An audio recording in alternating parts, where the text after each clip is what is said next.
тыңдарма оқырман қауым.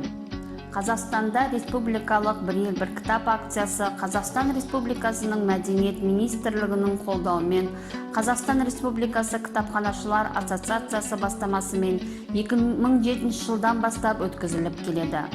Акцияның мақсаты ұлттық әдебиетіміздегі ең үздік деген туындыларды оқу және насихаттау, оқу ісін ілгерілету, рухани мұрамызды сақтау, сондай-ақ жастарымызды отаншылдыққа әрі өнегелдікке тәрбиелеу. Сонымен қатар акция қоғамның отандық әдебиетке, оның ішінде классикаға, қазіргі әдебиет пен поэзияға деген қызығушылығын әрі қарай жоғарылатуына мүмкіндік туғызды.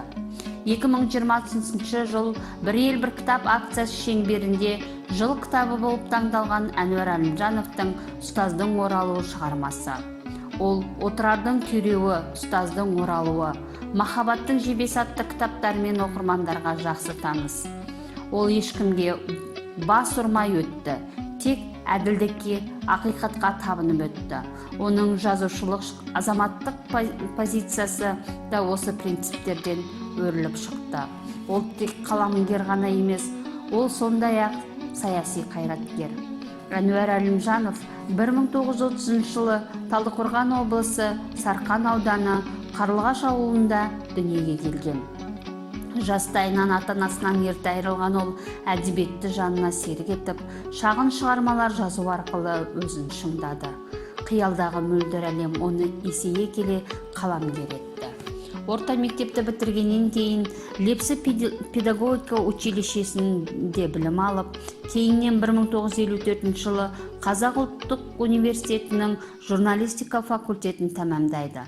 Қаламгердің шығармашылық жолы Алматинская правда газетінен басталады. Кейіннен ол бірқатар белді басылымдарда қызмет етеді. Басылымда қызмет атқара жүріп, бірқатар прозалық шығармаларды да дүниеге әкеледі. 1955 жылдың наурыз айынан бастап қаламгер Қазақфильм киностудиясының бас редакторы, Қазақ әдебиеті газетінің бас редакторы, Қазақстан жазушылар одағы басқармасының бірінші хатшысы қызметін атқарады. Бұдан бөлек жазушы Азия мен Африка елдері жазушыларымен байланыс жөніндегі комитеттің мүшесі болады.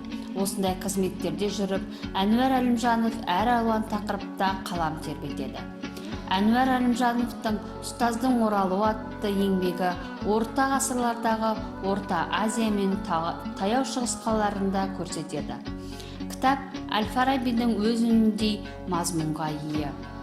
Арнайы бөлімінде ойшылдың бақытқа жету жолын көрсету, азаматтық саясат, мемлекет қайраткерінің афоризмдері, ізгі қала тұрғындарының көзқарастары туралы трактаттар секілді үзінділер келтірілген.